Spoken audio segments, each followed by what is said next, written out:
आपकी छोटी लड़की कहानी दरअसल बहुत दिनों से मेरे दिमाग के अंदर घूम रही थी और उसकी प्रेरणा तो अपने ही जीवन से मिली। मैं और मेरी बहन, हम 2 बहनें थे। वो बड़ी थी और बहुत प्रतिभावान थी, उसका नाम भी प्रतिभा है। अ, नृत्य में, संगीत में, अभिनय में, पढ़ाई में, खेल-कूद में, हर चीज़ में, दोस्तियों में, हर चीज़ में वो मुझसे आगे थी। तो उस पर बहुत ध्यान दिया जाता था घर में और मैं ऐसा माना जाता था कि ठीक है, ये तो पगली है, अपने आप बड़ी हो रही है और पास हो जाती है, ठीक है। तो मैं देखती थी कि घर में लगातार घर की अच्छी चीज़ें उसके लिए आती थी। खूब रंग-बिरंगे कपड़े उसके लिए आते थे, बड़ी खूबसूरत भी है वो। उसके लिए घर में जैसे अगर फल आएगा तो सबसे पहले उसे दिया जाता था। ऐसा नहीं कि मुझे नहीं मिलता था, लेकिन मुझे हर चीज़ बाद में मिलती थी। मेरे मन में शायद ये चीज़ और उससे भी जो व्यवहार मुझे मिलता था, एक उपेक्षा का व्यवहार मिलता था। कॉलेज में भी वो नहीं चाहती थी कि किसी को बताया जाए कि हम दोनों सगी बहनें हैं। ये अपने आप में बड़ा अपमानजनक था कि वो किसी भी तरह से मुझे एक्नॉलेज नहीं करना चाहती थी। वो ये नहीं स्वीकार करना चाहती थी कि मैं उसकी बहन हूँ और इस बात को वो ज़ाहिर करने से मुझे रोकती थी। तो मुझे बहुत ही ख़राब लगता था। ये ज़रूर है कि उसकी शादी बहुत जल्द हो गई। 18 साल की उम्र में उसने शादी कर ली, तो मैं एक तरह से मैंने उससे छुटकारा पाया। जब मैं 16 साल की थी तब मेरे जीवन से मेरी बहन निकल गई एक तरह से। और उसके बाद ये मेरे मन में पड़ी रही बात कि मेरा इस घर में पुनरुत्थान या मेरा इस घर में रेज़रेक्शन तब हुआ है जब मेरी बहन चली गई। उसके पहले किसी ने मेरी ओर ध्यान नहीं दिया। वो अलग है कि मेरे पिता कहते थे कि जब तुम्हारा फर्स्ट डिवीज़न आया आईसीएसई में, तब हमने तुम पर ध्यान देना शुरू किया। लेकिन ये तो एक बहाना है। मैं ये मानती हूँ कि जब वो दृश्य से हटी तभी मेरे ऊपर ध्यान दिया गया और मुझे ये लगा कि किसी भी छोटे बच्चे की साइकोलॉजी या उसका मनोविज्ञान कितना ख़राब कर दिया जाता है। उसके प्रति ऐसा व्यवहार किया जाता है कि जैसे वो घर में है ही नहीं। नहीं, ऐसे मनपसंद तो मेरी कई कहानियाँ हैं। उनमें से एक ये इसलिए है क्योंकि इसे लोगों ने बहुत पसंद किया था और ये माना था कि ये बहुत सहज है। हिंदी में 2 तरह का लेखन होता है, एक फैशनेबल राइटिंग और एक सहज स्वाभाविक किस्म का लेखन। तो सहज और स्वाभाविक लेखन पसंद करने वालों को ये कहानी ज़्यादा पसंद आई क्योंकि उन्हें ये लगा कि एक बच्चे के मनोविज्ञान को बहुत कम दिखाया गया है। अक्सर उसको जेंडर डिफरेंसेस के साथ जोड़ दिया जाता है।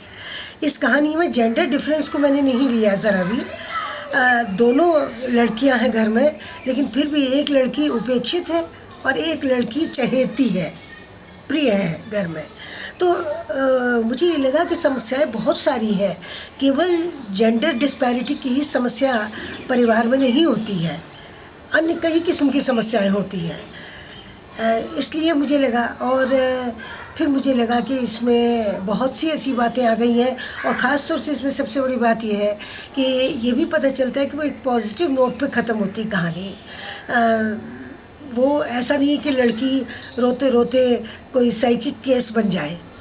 वो लड़की अपना रास्ता ढूंढ लेती है और जब कोई उसकी तारीफ़ करता है, एक लेखक आकर उसके घर में तारीफ़ करता है, तो उस कमेंट को सुनकर वो जैसे तय कर लेती है उसको भी जीवन में रचनाकार ही बनना है, लेखक ही बनना है। तो ये एक पॉजिटिव नोट है और ये मेरे जीवन में ही घटित हुआ, तो मुझे इससे बहुत शक्ति मिली। मैंने बहुत छोटी उम्र में ही विदेशी लेखकों को पढ़ना शुरू कर दिया था, जबकि वो अनुवाद में मुझे मिलते थे। तब तक इंग्लिश इतनी नहीं आती थी, तो मैंने टॉल्स्टॉय, चेखव, गोर्की, हेमिंगवे, इन सब को मैंने पढ़ा। और एक बात जो मुझे बहुत अच्छी लगी वो ये कि विदेशी साहित्य का जो एक खौफ और हौवा था, कि अरे ये तो पता नहीं कौन सी दुनिया की बातें लिखते हैं, ये तो बहुत बड़ी बड़ी बातें लिखते हैं। मैंने पाया कि वो इतने सहज लेखक हैं और वो इतनी आसानी से जो लिखते हैं वो ऐसी यूनिवर्सल किसी बात पर लिखते हैं जो हम सबके साथ घटित होती है या जो कभी भी किसी के साथ हो सकती है। मुझे इन कहानियों ने बहुत प्रेरित किया, या जिन लेखकों ने बहुत प्रेरित किया उनमें यही लोग हैं: टॉल्स्टॉय, चेखव, गोर्की, हेमिंगवे। बाद में मैंने पढ़ा तो मुझे सिल्विया प्लाथ और स्टीफन ज़्वीग और समझिए कि मुझे बहुत से लेखक, ब्रेक्ट, ये सब मुझे बहुत अच्छे लगे। और मुझे ये लगा कि ये सब कहीं न कहीं मानवीय समस्याओं पर ही अपने को आधारित करते हैं। मैं नहीं जानती कि मैंने कहाँ तक इनसे प्रभाव ग्रहण किया होगा, लेकिन हेमिंगवे की वाक्य रचना मुझे अभी भी बहुत अच्छी लगती है। टॉल्स्टॉय जिस तरह से पाप और पुण्य का विश्लेषण करते हैं अपनी कहानियों में, और ये दिखाते हैं कि हमेशा सच की और सही आदमी की विजय होती है, ये मुझे बहुत अच्छा लगता है। मुझे चेस्टरटन भी अच्छे लगते थे, फ्लॉबेर भी अच्छे लगते थे एक ज़माने में। ये सब क्लासिक्स हैं और इनको शायद पढ़े बिना कोई रचनाकार नहीं बन सकता है। कविताएं तो मैं बहुत पहले से लिख रही थी, और शायद मैंने जब कलम संभालना शुरू किया तभी से मैंने कविताएं, बच्चों के लिए कहानियाँ और कविताएं लिखनी शुरू की, नाटक लिखे। उसके बाद कुछ साल तक मैं पढ़ाई में लगी रही, और यकायक 16 साल की उम्र में जब मैं इंदौर पहुंची ICSE के बाद फर्स्ट ईयर में, तब वहाँ पर बहुत माहौल था लिखने का। और मैंने देखा कि गोष्ठियाँ होती रहती थी जिनमें बड़ी वाहवाही मिलती थी कहानी सुनाने वालों को, कविता सुनाने वालों को। तो मैं एक बार फिर लेखन की ओर चली गई। पढ़ती तो मैं रहती थी, प्रभाव मुझ पर पड़ता था, और मैं बड़ी मूर्खता से ये भी सोचती थी अरे ऐसा तो मैं भी लिख सकती हूँ।